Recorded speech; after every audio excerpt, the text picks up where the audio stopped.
Hi friends, అందరికీ good morning. అందరూ ఏం చేస్తున్నారు? అందరూ బాగుండాలి, అందులో నేను ఉండాలి.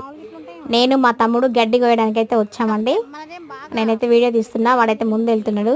చూడండి, గడ్డి బాగా గుబురుగా ఉందండి. మేము మా ఆవు కోసం ఈ గడ్డి కొన్నామండి, ఒక మడి గడ్డి కొన్నాము. ఈ గడ్డిని రోజు కోసుకెళ్ళి ఆవుకైతే వేయాలి.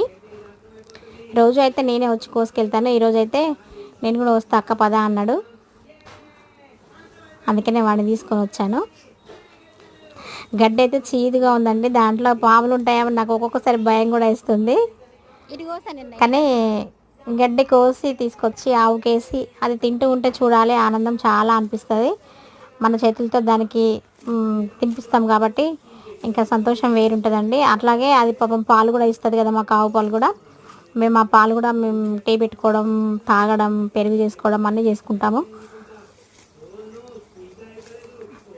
అందుకే దానికి పచ్చిగడ్డి లేక చాలా ఇబ్బంది పడిందండి పాప. ఎండుగడ్డి సరిగ్గా తినలేకపోయింది. అందుకోసమని ఇంకా దానికోసం జున్నుగడ్డ అయితే కొన్నాను. ఇట్లా మడుల్లాగా వేసి జున్నుగడ్డిని అమ్ముతారు, అది మనం కొనుక్కొని రోజు వచ్చి కోసుకెళ్ళాలన్నమాట.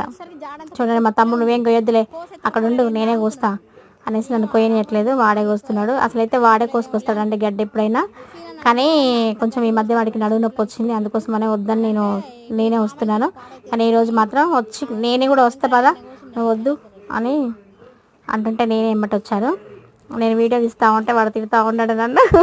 వీడియో తీయడం అస్సలు ఇష్టం ఉండదండి వాడికి. ఓకే ఫ్రెండ్స్, నాకైతే ఈ వీడియో నచ్చింది, మీకు కూడా నచ్చింది అనుకుంటున్నాను. నచ్చితే ఒక కామెంట్ చేయండి, పొద్దు ఒక లైక్ చేయండి ఫ్రెండ్స్. బాయ్.